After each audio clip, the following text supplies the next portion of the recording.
Okay, welcome everybody. Going to go ahead and get started, and soon we'll have some other people who will join us in just a little while. So we'll have several things to chat about today. First of all, of course, thanks to all of our sponsors. Moving on, we have a couple of new people, I believe, who are joining us today, and would like for you folks to introduce yourself, please. Kian, would you introduce yourself, please?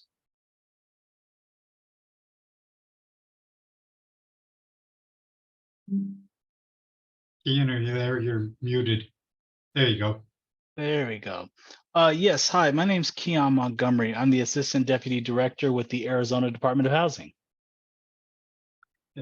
Kian, can you take just a minute? I know we chatted a little bit and you told me a little about, what you guys do.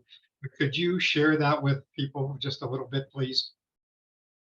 Sure. So the Arizona Department of Housing is primarily viewed as sort of a conduit to provide federal and state funding to nonprofit and for-profit organizations throughout the state. And we focus primarily on the development of affordable housing. So we provide a lot of loans, if you will, loans and grants to organizations to build affordable housing.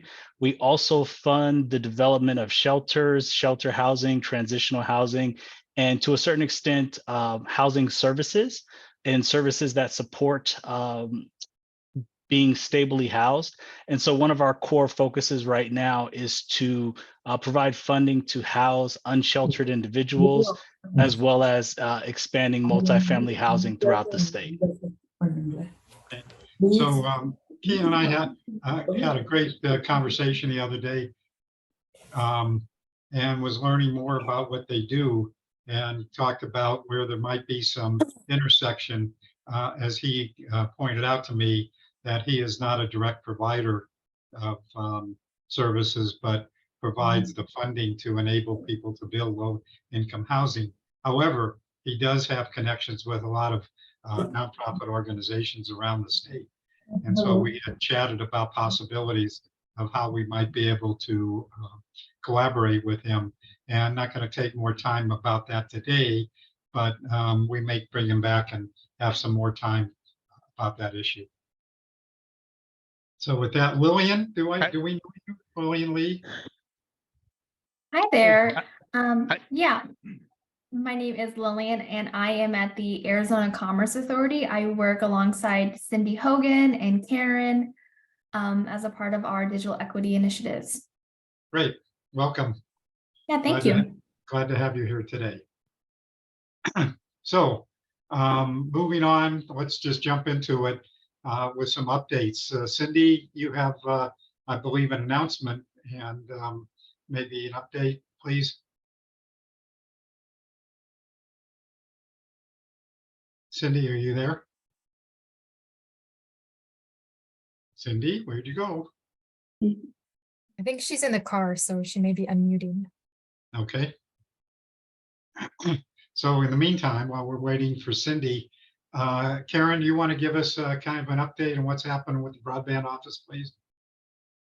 Yes, certainly. Yes, and I'll let Cindy, talk about the digital equity aspect of it. But right now, ACA is working on the BEAD 5-year plan. That is the first document that gets submitted as part of a series of planning documents for deployment of the BEAD funding. So that 5-year plan is due, I think, August 22nd, sometime the end of August here. So we're right in the middle of edits and reviewing that document. That ties directly with the digital equity plan that Cindy and the team are working on as well. We are also planning some webinars for outreach efforts across the state. And then Steve, when we get those dates set, we'll share that with you so you can get that out to the AZBSN membership. Some of them will be, closed sessions with certain stakeholders, and others will be open to, everyone. So we'll share that information as that becomes available. let me see, one of the things I wanted to announce, and I'm not sure if we've talked about this before, but ACA has hired a tribal liaison that's going to be working directly with the tribes on the BEAD and digital equity programs. So her name is Candace Hamana, and we'll see if we can get her to attend one of these meetings and give you guys an update on some of the work that she's doing, you know, in ACA. Last thing, Sandeep is in Denver right now. He's at the Mountain Region Broadband Directors Conference. And so next week, we'll see if we can get it, or yeah, next week we'll see regarding that. You want some snacks? Sorry about that. No, I wasn't sure if could that you was a question. mute, or- please? You go to lunch. Come on, let's go into lunch. Come on. Let's Um, put these away first. Okay. Dave, do you know how to So- mute everybody? Yep, I can. Yeah, I would mute everybody. Okay.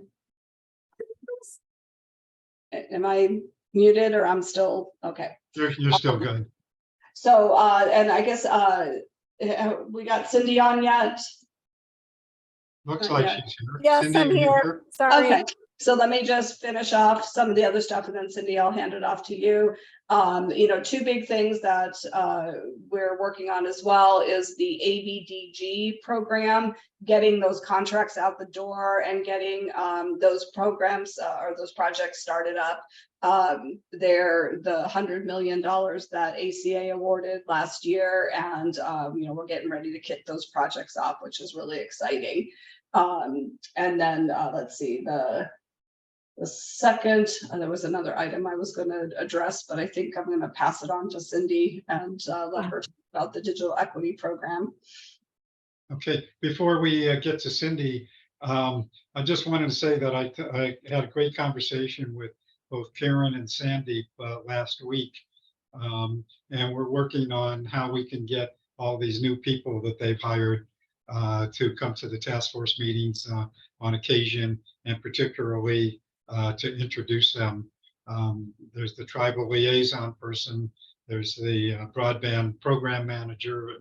I'm not sure who all else that we're missing. So anyway, we're going to work on them being available whenever they can at the task force meetings. So Karen, I Yeah. appreciate your help with that.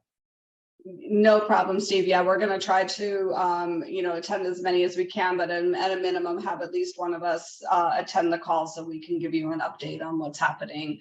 And I did remember the last thing I wanted to just touch on is once we get this 5-year action plan submitted, ACA is going to turn their focus to the volume 1 of the initial proposal, which focuses on the challenge process. And it's going to be a massive undertaking, but I just want everybody to, you know, just be aware that there's going to be a challenge process coming, similar to what the FCC did, but it's really state focused on, you know, the speeds and the eligibility of the broadband service locations for BEAD funding. So more to come on that. A lot of webinars, a lot of outreach will be done over the next couple of months to get everybody up to speed on that process.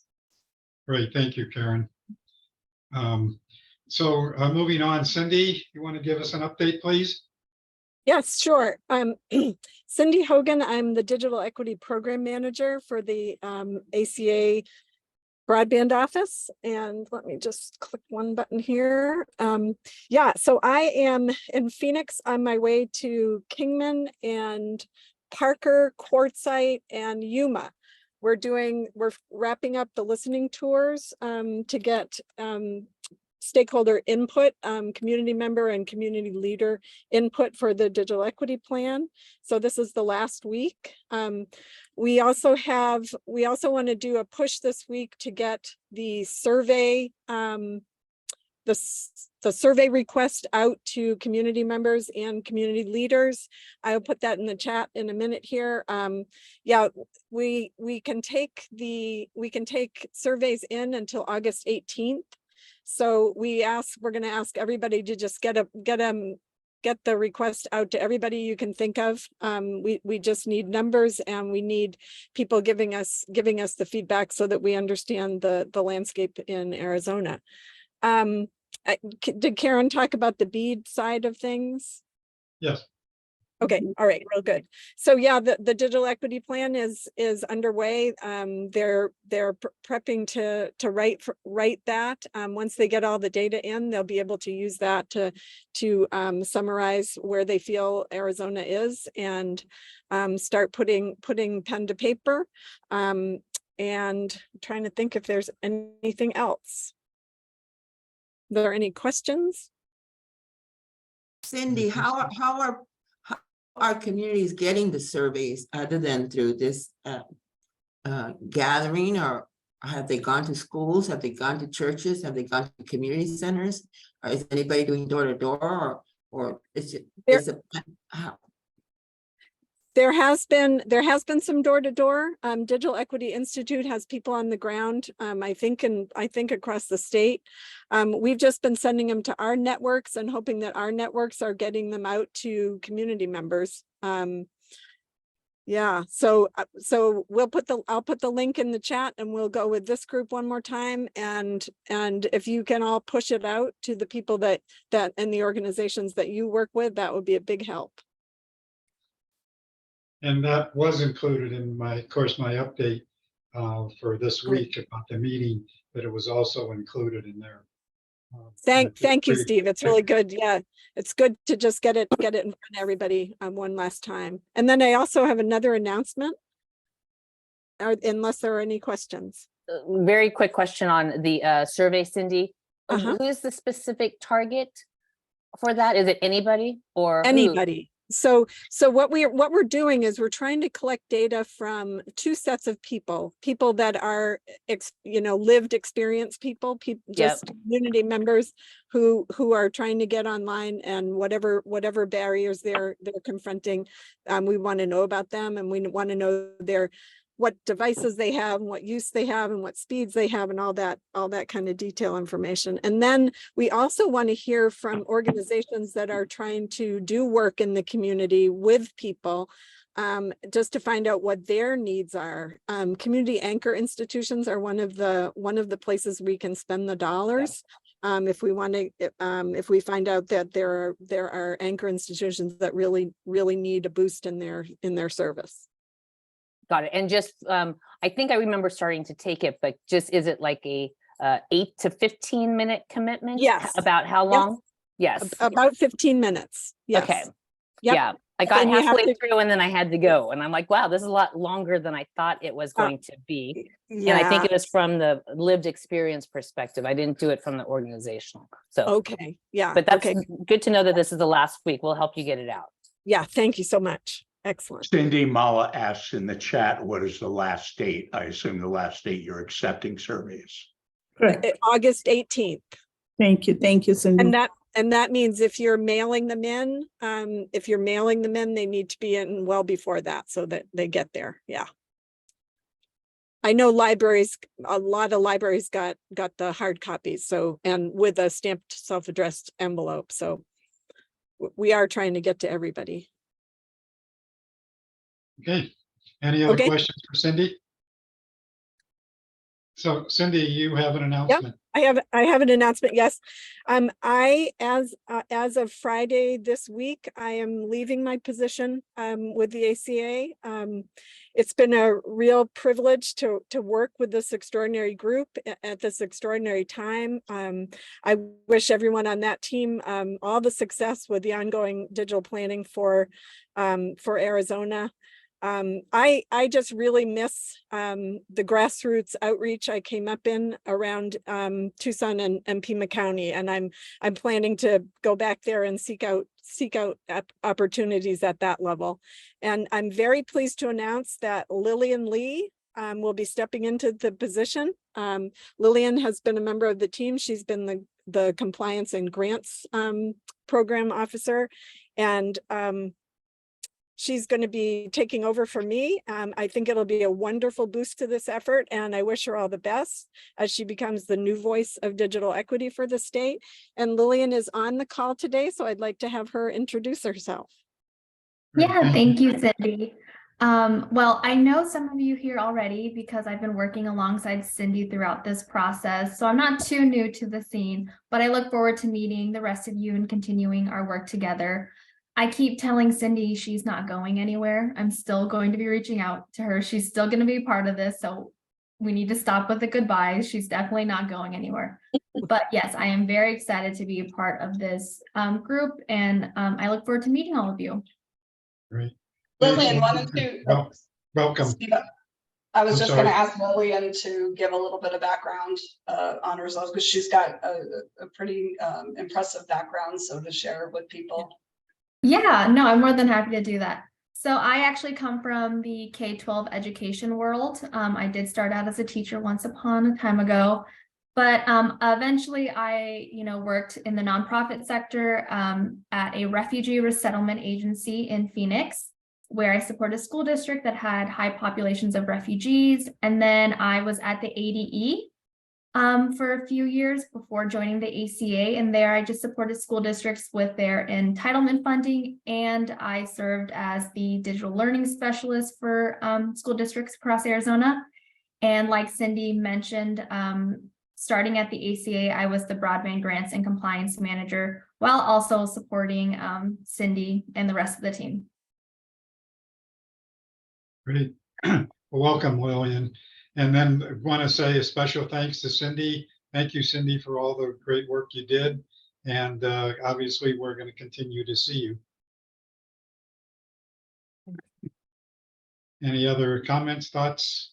No, I am gonna miss her. I mean, when I first came to ACA and the grant, I really reached out to her, and she knows a lot of the people that I work with in Tucson, so we related really well.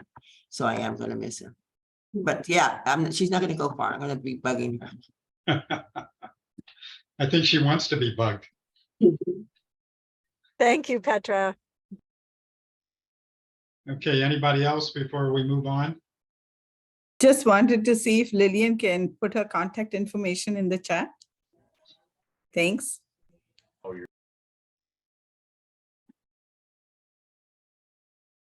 We'll make sure to get it out to everybody also. Okay, we ready to move on? So before we move on, Erin, I don't know if I pronounce your name correctly, Ufalato, is that correct? Are you there?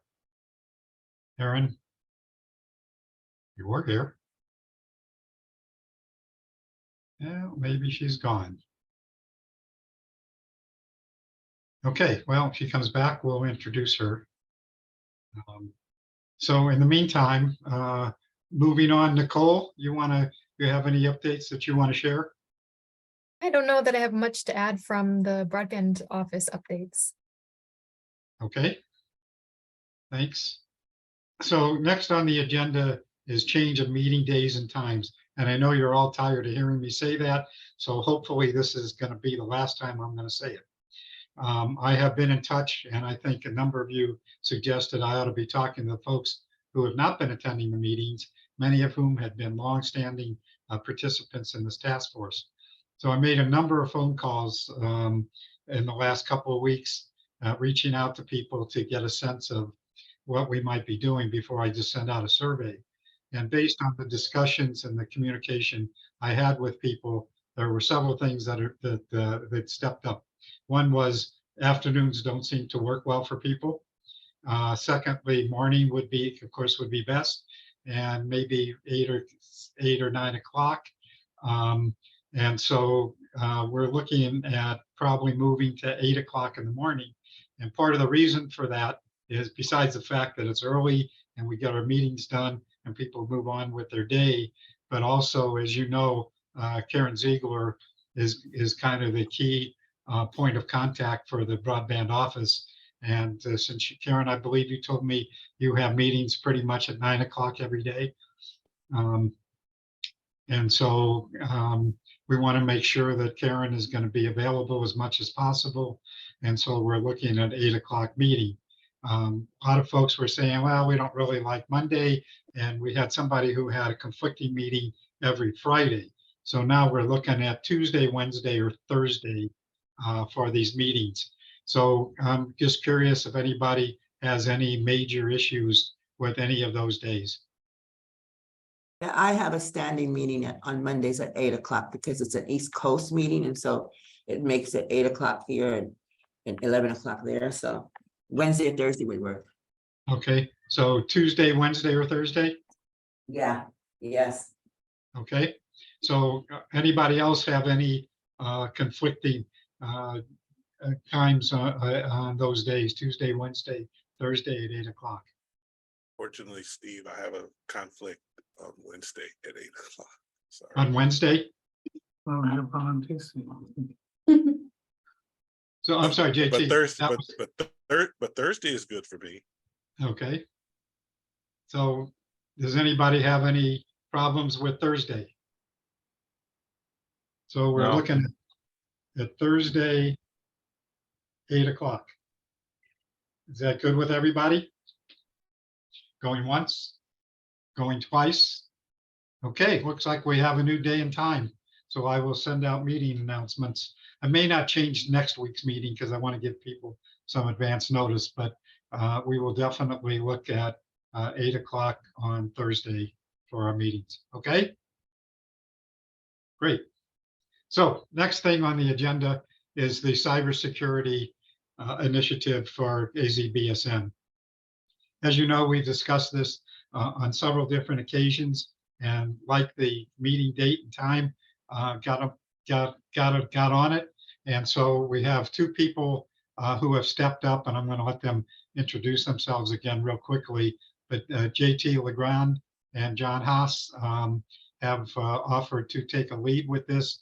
I have been in touch with about a dozen organizations, everything, of course, from the State Library, State Broadband Office, U of A, Pima College, Arizona Department of Education, Homeland Security, and many others who have said that they are interested in participating. Now, I want to mention that my plan is to have a small group of maybe a dozen at the most to come together to clarify what the mission is, what we want to accomplish, and how we're going to work together. And then we will open it up to anybody else who wishes to participate.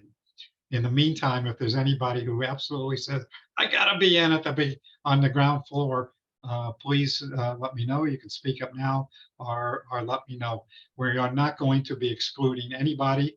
And we know there's lots of others out there who will be great resources. Just don't want to get too big too fast until we kind of know where we're going and how we're going to function.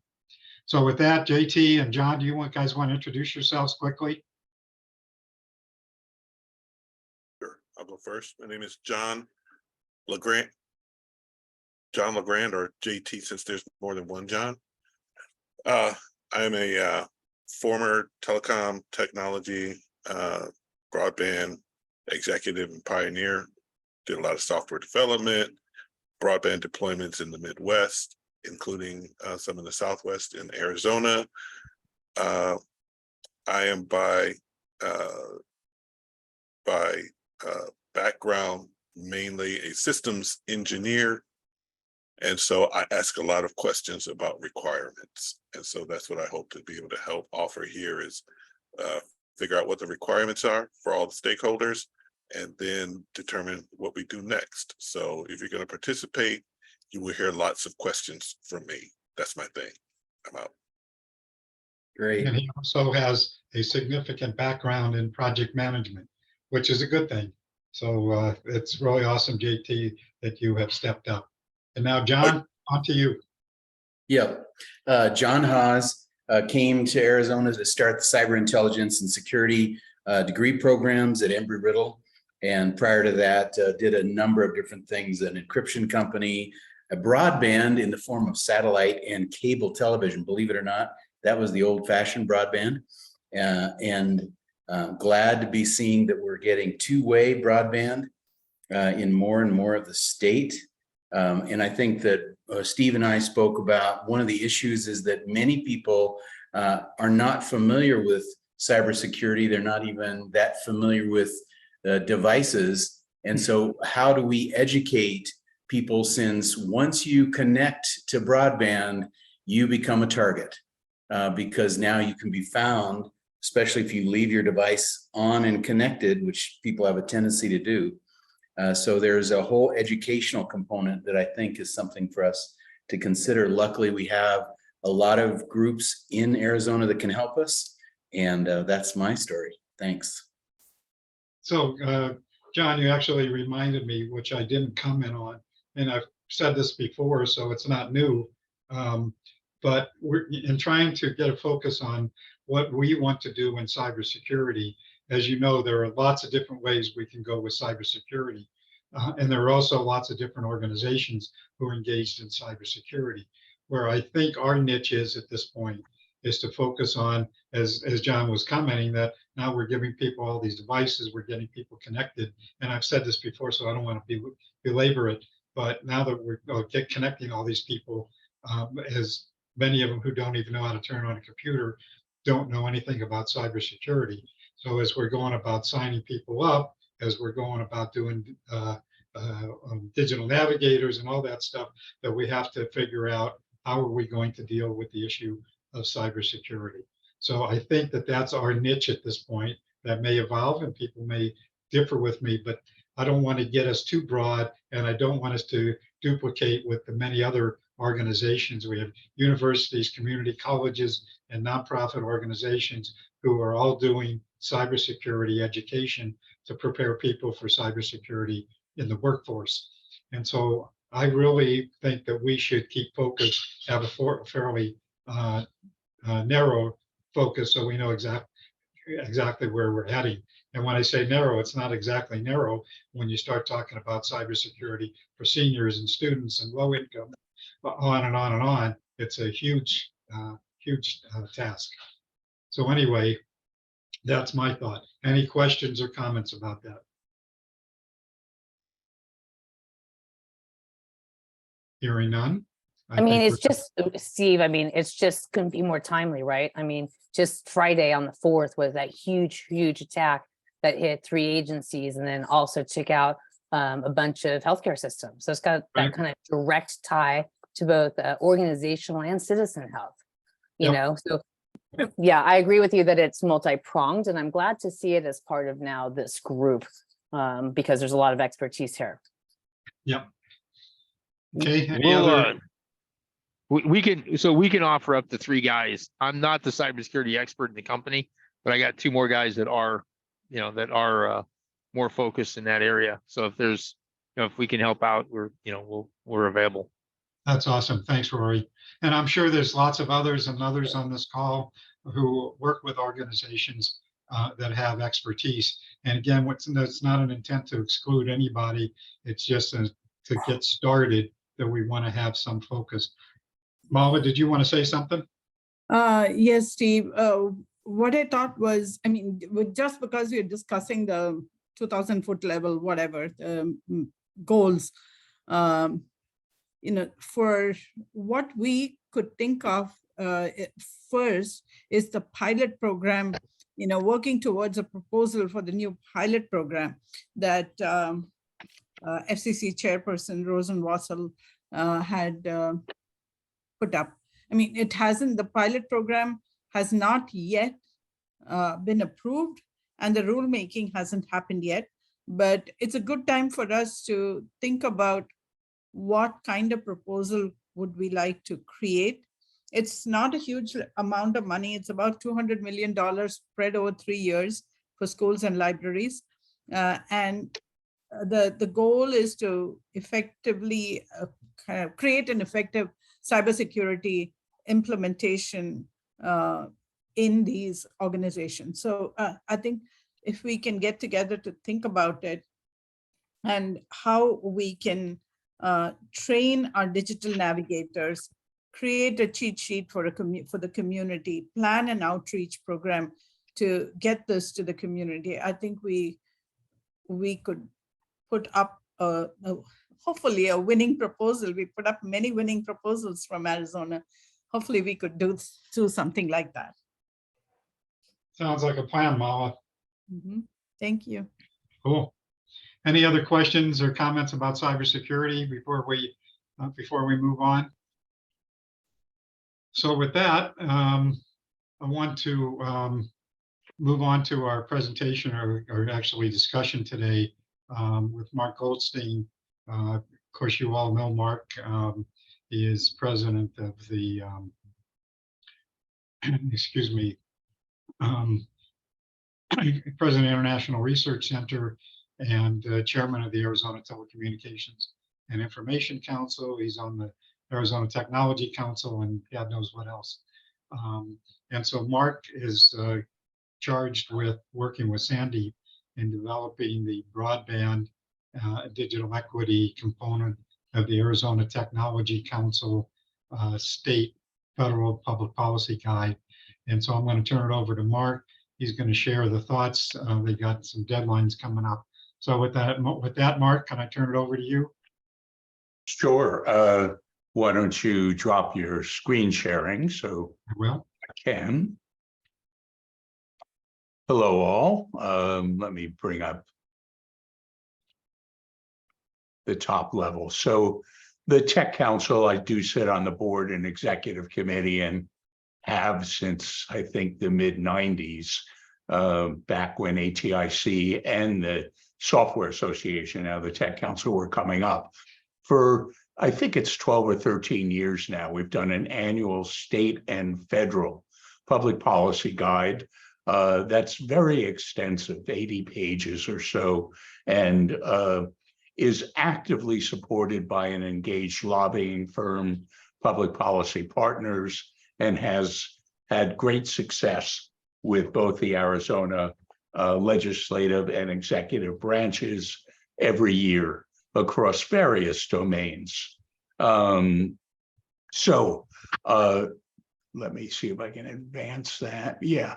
So the guide is broken up into a couple of dozen areas. And what I need to point out is that the broadband state policy is actually spread across 4 of the areas on the left. So it's not a coherent standalone document in the sense that telehealth is integrated under biosciences and healthcare.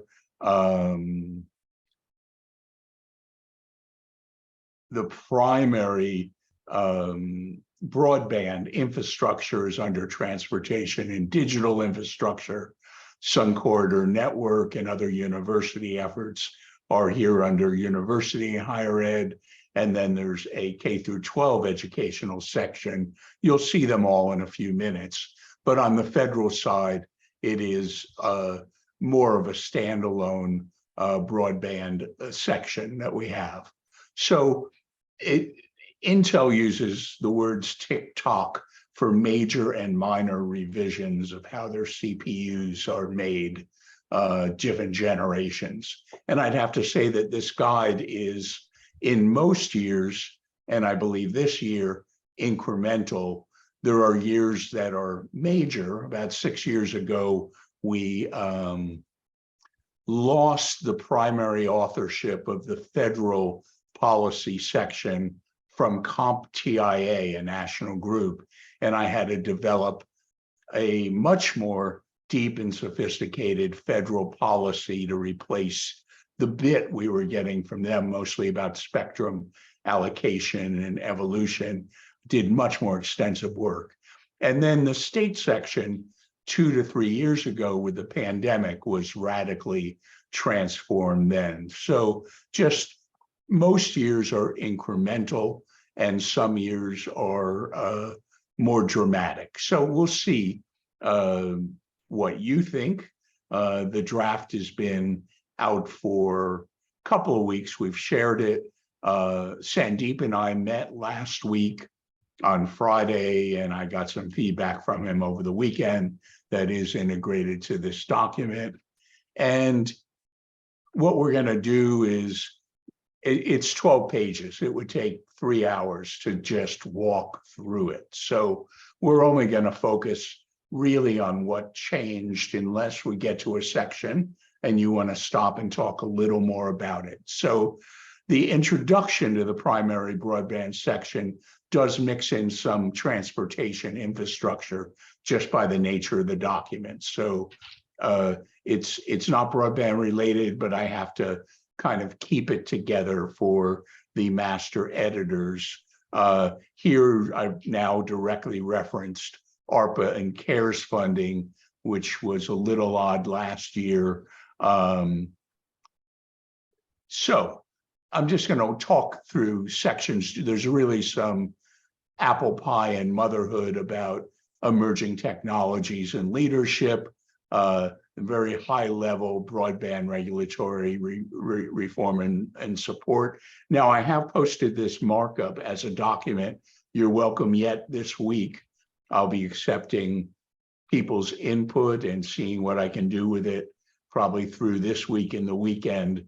And I'll need to deliver my draft probably the beginning of next week. So you've had a few weeks, you have about another week to offer any markups or changes. Again, an introduction to the state government process, had to acknowledge the new maps. Last year they were pending, and the fact that those maps under the data fabric will select the targeted communities subject to challenge that we'll be dealing with the end of this year and early next year. This is where ADOT has been active the last few years. Not much is changing. I was hoping they would by now have actually had their RFP out and selected their public-private partner and be maturing in that. That's still a pending equation. So the language hasn't changed much there, though, as most of you will know, 140 million has been spent completing Flagstaff to Nogales segments that were missing, and still to complete but underway Flagstaff to the California border. So the next domino to fall with monies will be likely Flagstaff to New Mexico, completing that T, and then the KPMG broadband middle mile strategic plan identifies any number of other middle mile elements and strategizes and prioritizes them. So we're still waiting a little for the shoe to fall on that. Then here is some treatment with BEAD now that the BEAD is known. So I'm going to read this new stuff. Adjust internal strategies and resource allocations as the state BEAD plans are submitted, iterated, and approved to optimize their practicality and impact. The state allocated $23.6 million last year for a new rural broadband accelerated match fund to provide matching funds for upcoming BEAD grants. Arizona's $993 million BEAD allocation, yay team, will require at least 25%, 248 million in matching, and the state should add to the rural accelerated match fund in following sessions throughout the BEAD program is that recommendation. Then this appears twice, once under the broadband infrastructure and again under the education and E-rate section. But this past year, the state allocated $5 million for E-rate matching funds that will unlock additional infrastructure and development benefiting anchor institutions and the surrounding communities, and should continue to fund such matching in following legislative sessions. Last year, Steve kind of led, and maybe the year before, the last 2 years, this digital equity section. I'm open to it evolving further, but no one has given me further input. But that was one of the things the pandemic brought to the fore, was digital equity, became the new catchword and phrase, and all sorts of efforts came up and are still coming up around it. So that was the part of the big change 2 to 3 years ago in adding digital equity elements, navigators, and community partners there. Okay, community role, broadband action teams, corporation commission, revisions of the Arizona Universal Service Fund, its evolution from high-cost telephony is still a desire. There has been an open docket, but no action. So Arizona's actually done enormously well with the data center industry with certain tax breaks and other policies. Digital government means eat your own dog food, that, we should practice good government through these digital technologies. And then in the education workforce section, the primary change is the repetition of the recommendation that on an ongoing basis, the 5 million that we got this year, that funding be considered in that manner. Now here I push this to Derek and Laura and Erin Carr-Jordan, and I will again. This has been fairly stable, the recommendations around the Twire University, Sun Corridor, around digital equity, and I'm kind of waiting to hear from them. Again, any of you in today's short time, I'm glad to take some conversation, but obviously we're going faster than a deep dive would allow, which is probably merciful to all involved, I would say. And then I believe the final section, Arizona has been a leader in telehealth through the U of A, Dr. Weinstein, Janet, and Mike Keeling for many years has been the lead in this section. And I'm out asking for what is new or what should be new. But some important things are the multi-state consortiums for physicians and nurses, that if you can practice in one state, being able to do telehealth with your license in Arizona from other states, for example. Apparently this year, televeterinary services were approved, and I'm yet trying to think whether I need to say something about televeterinarian in here. So that was the state sections. Let me pause for a moment and get any general or specific responses. There's actually a lot more changes in the federal section, and we'll whip through them pretty much as fast, but let me pause for any comments, questions. Yeah, Mark, it's Henry. I would just, you did say you requested from Erin Carr-Jordan some comment on the digital equity piece. Yeah. And you requested from Derek Masseth and Laura Eder. Yeah, on the Sun Corridor to reaffirm or offer this year's changes. Exactly. Yeah, because I looked at it, I suggested I have a few comments, but I think it's better that they make the comments than I do. So, well, I'm glad to see yours. The best method is to do a markup with track changes, which are on in this document, and send it to me. I'd be glad to see them, Henry.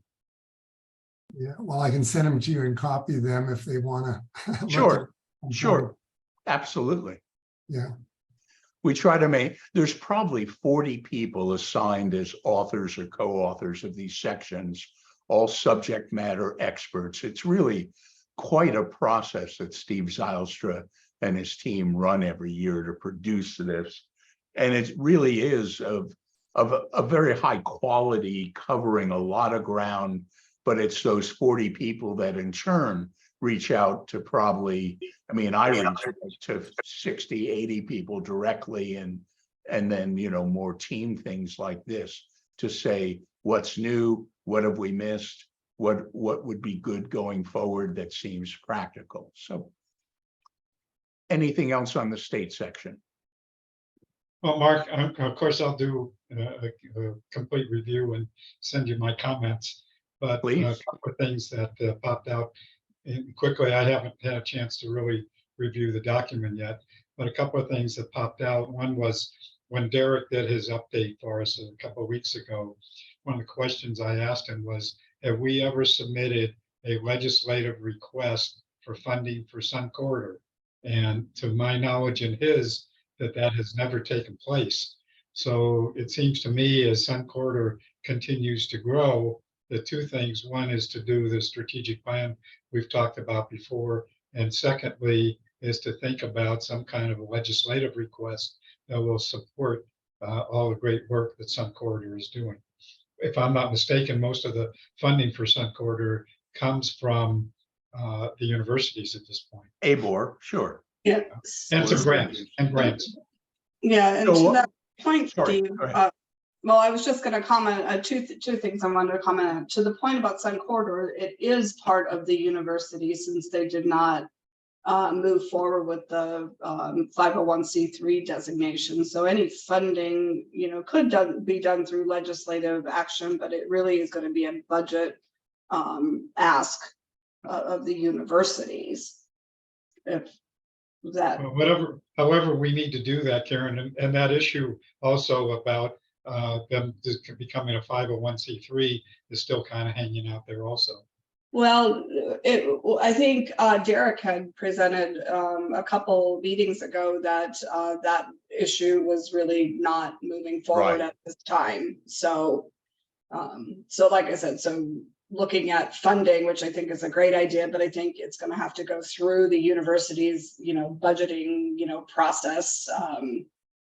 But the second thing, it still could be recommended if Laura and Derek feel that is a path that would be fruitful. So Steve, for something like that, I'm not going to write it without them telling me that, it may be a good idea, but I would suggest you float that idea in a brief email to me, Sandeep, and Sun Corridor people, and start a little thread, a side thread on that.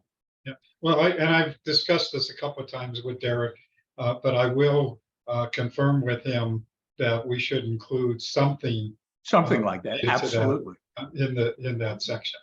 The second thing, Mark, in talking about broadband action teams, that I think we should either expand or add that we want to see broadband and digital equity teams, because we've done a lot with the broadband action teams to do infrastructure.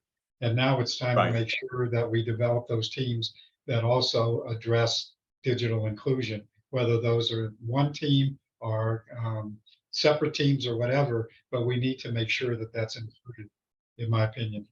So I wouldn't suggest parallel teams as much expanding their vision and their role, maybe. Yes, I would concur with that.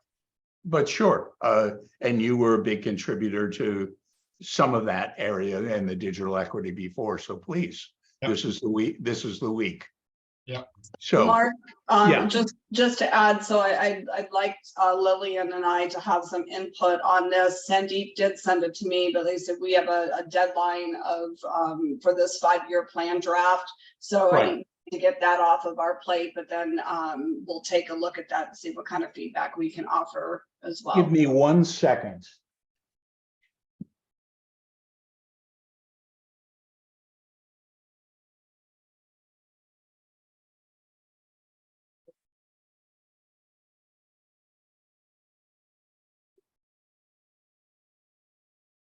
So I had to let my godson in the door. So I was waiting for Mark to come back, that regarding the digital inclusion section. So I kind of did that as a quickie last year and didn't get a lot of input. Mala, I think you maybe reviewed it quickly, but I think it would really be helpful now to go back and take a look at that. And maybe we can even have a separate meeting specifically to talk about digital inclusion and what should be included in this plan. And actually, And Cindy, while we still have her. Yep, absolutely. So anyway, because I think we can do a lot more with that section than we did last time. So just FYI. So either individually that you want to submit those comments, or you want to, or we can do a group think of some kind. But I think we should do that, and sooner rather than later. Right, Mark, and just one more thing, Mark, and I was just thinking, I don't know if you had sent it to Holly to review for those two sections. The Well, section. I don't know if I sent it to her. I mean, we've been advertising this for about 3 Okay. weeks. She Okay. well may have been on my private distribution, but I mean, it's been all over. So Just wanted to know, because then, Erin and I would look through that. I'm volunteering Sure. Erin, I know she's here, to look through the DE section and see if it needs to be fleshed out, and we'll send some comments to you. please, take today's markup and Yes. share it in smaller groups. The only caution I would give you is length. There Yes. really is a lot of pushback on, it's already an 80-page guide covering, lots of areas. And so we're welcome to make changes, but length can be an issue. Things can't grow lots. They can grow a little, they can revise, but you can't suddenly have 5 times as much stuff on digital equity as we had before. It just won't make it by the next level editors. Okay. Just keep And that in mind. the other, second thing I wanted to find out from you was, did you need any data from the E-rate open data, or did you need any pictures, images, anything that you need to make? Not really. Okay. I mean, if there was specific data about underserved or, unserved that made sense in context to add, sure, but generally no, data is perishable. And images, no, I don't control that at all. That there's 2 levels of editing, and then a graphic design firm, and I actually have 0 input when it comes to that part of it. Got it. So Mala, for you and others who have been very involved with ACP, do we need to be thinking about including some kind of a contingency plan should the feds decide not to fund it next year?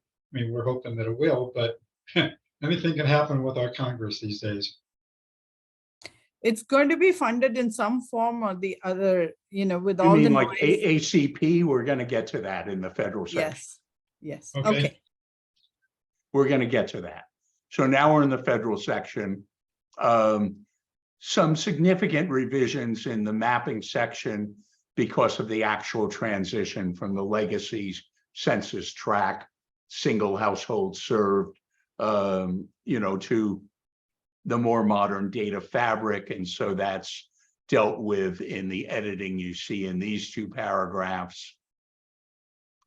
Though a little meatier here is about federal grants. Congress should approve HR 889/Senate 341 Broadband Grant Tax Treatment Act to amend the federal tax code so that grants received from the IIJA will not be considered taxable income. There is bipartisan, bicameral support, but this is stalled out. And so the issue is, if you have a $10 million project, BEAD project, you need 25% matching funds. If they give you $7.5 million right now under the tax code, you owe maybe 2 or 3 million of that in taxes. So your $10 million project is going to cost you 5 million, not 2.5 million, right? And so that has a big impact, and that's why that support to those specific legislative pieces are in there. Then when it comes to the BEAD program, I've added recommendations that some of the constrictions or anticipated levels of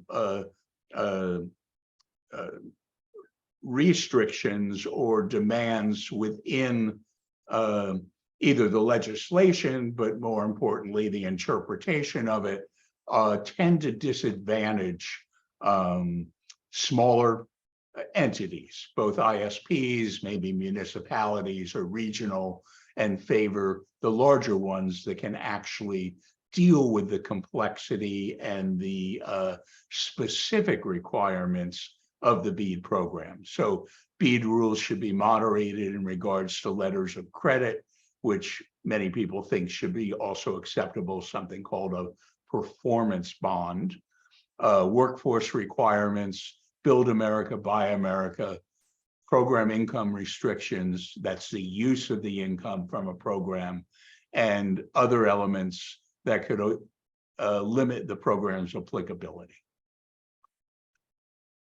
Here we get to the ACP. The council strongly supports additional funding for ACP, which is approaching a digital cliff, which is a term I only recently saw but chose to use, with a permanent program to defray the costs of broadband subscriptions, devices, and skilling, so on. And that appears one more place, but Mala, I certainly encourage you in the library community or the other digital equity people to maybe help buff this out. This could be perhaps a little deeper. Under the E-rate, there's some changes here, and again, extend long-term funding. I also put under E-rate, maybe it isn't fully appropriate there for continuity. Maybe that actually is part of this up here. So help me with that, Mala, maybe, and your team, if you would.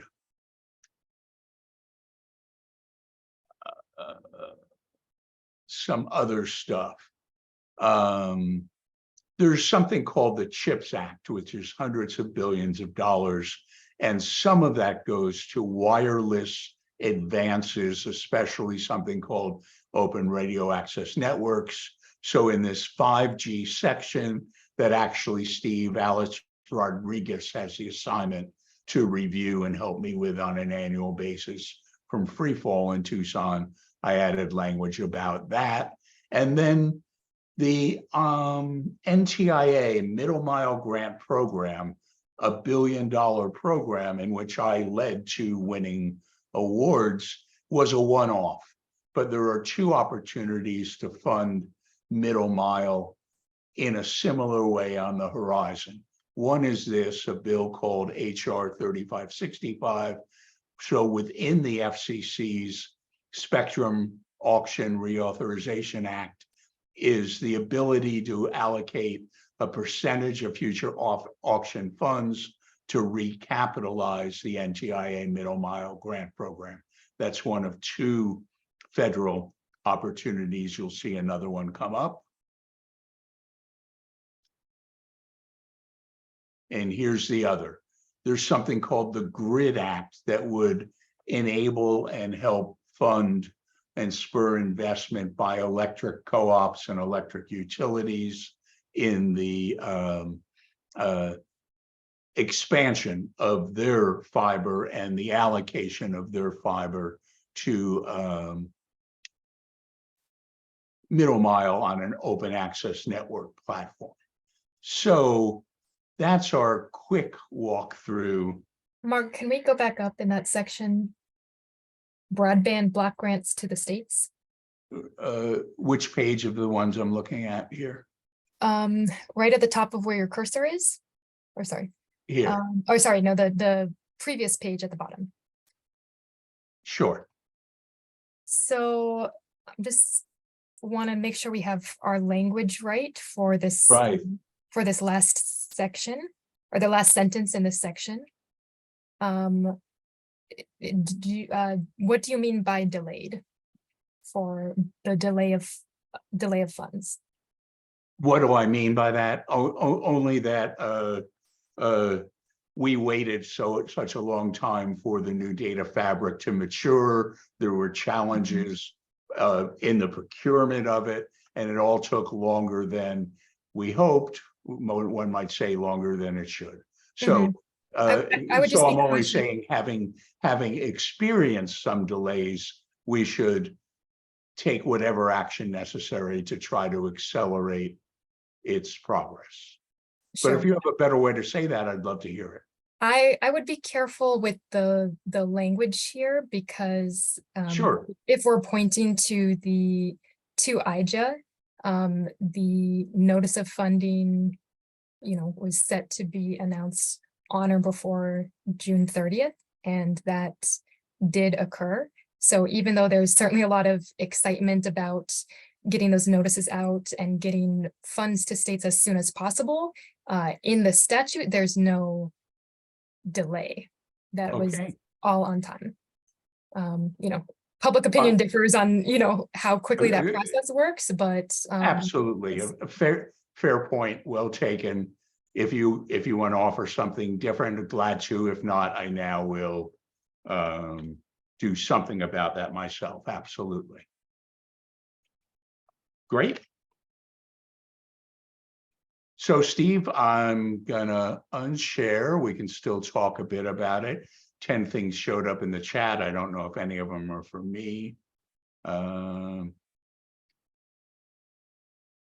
Shelby letter of credit comments. Good point.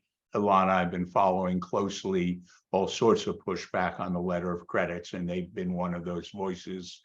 If you think any other color from that, I'm going to save that right now.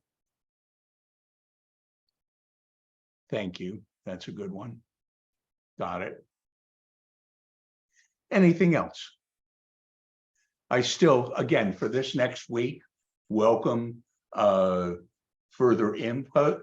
I will distribute a draft probably next week. That'll be my initial submittal. And after that, I am generally offered the opportunity to make some, but not substantial changes, because it enters in the editing process that I have to then layer in additional changes. So we try to get it pretty solid. We try to share it, and then generally pretty minor tweaks after that we ask for the forbearance of the editing team to let us do while they're trying to finish their work.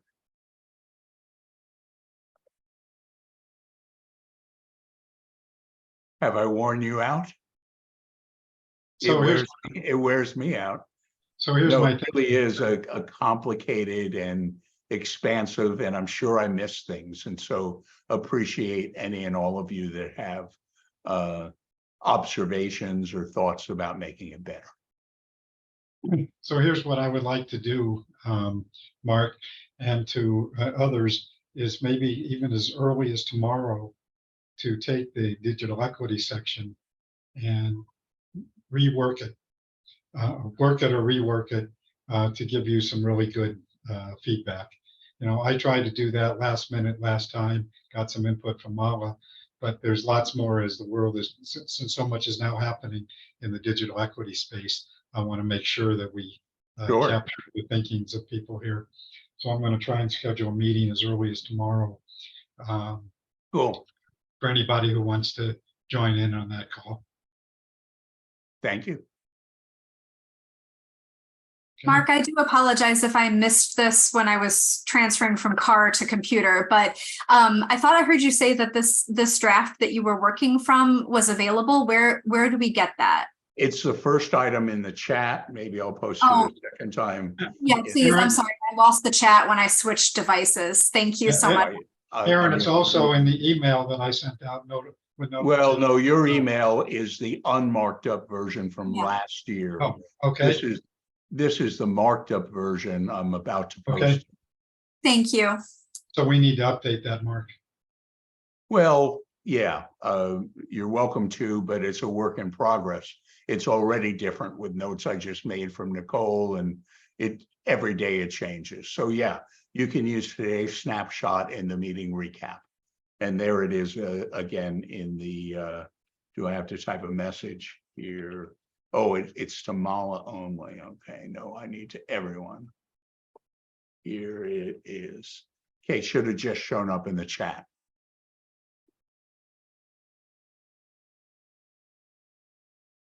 So good. I mean, it really has been an education for me, especially 6 years ago when I had to do a top to bottom federal policy. And so, even when you think you know this stuff, I had to go research what are the acts, the GRID Act and the Broadband Tax Act and the spectrum allocation stuff. It's every year there's and John Kelly and others also track that stuff and help, but you may just find a bit of education by scanning through it and learning about some of the federal and state policies that we don't always discuss. How you doing? It's Ronaldo Roman with the CWA. I apologize in the beginning of the call. I missed. So this is not the 5-year action plan, or is it? No, this is the Arizona Technology Council's annual state and federal policy across all technology sectors. I author the broadband and several other sections for a dozen years now, and they have a lobbyist. They generally drive our issues fairly successfully, along with their own. A number of ATIC board members, Ron Schott, Mike Keeling, John Kelly, myself, are involved in the Public Policy Committee. And so it's a platform, an annual platform for promoting policy rather than a plan in and of itself. Oh, thank you very much for that explanation. Certainly.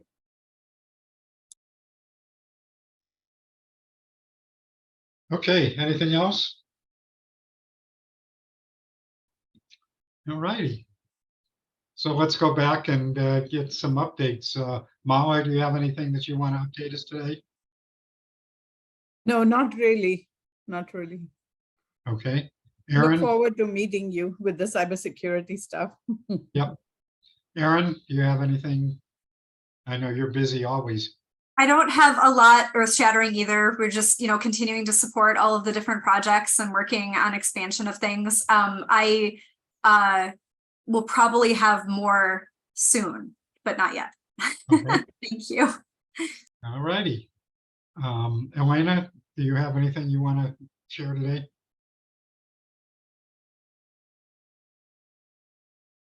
No. Okay. Well, so we do have a couple of folks. Petra, do you have anything other than what you shared last week that you'd want to share with us?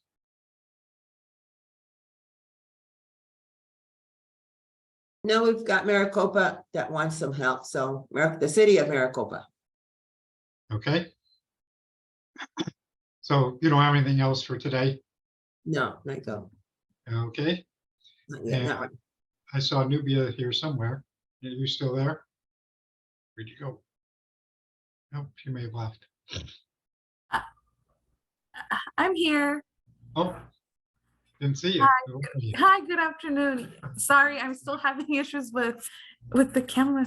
Yeah, it's open. Yeah, so I'll have to reach out, but we're happy to Oh, there you are. to say. Oh no. I'm sorry. Go ahead. Sorry. No, I'm happy to say that we have fully onboarded our ACP team. We have Betty Ispura, who's also listening to the meeting. She's here with me. And we're actually heading out to Bisbee this Friday to help some seniors and get them enrolled in ACP. So we're excited about that. And it looks like August is it's a pretty busy month for us. Cool. Anything else? Okay. Any other updates today? Anything anybody wants to share? Going once? Going twice? Well, if not, I'm going to stop recording. And should any of you decide that you want to hang on and kibitz for a while, we can do that. And if not, we'll end the meeting for good. Thank you all. And probably won't change the meeting time next week, so I can give people some lead time. But following that, we will move to 8 o'clock on Thursday mornings. Thank you all.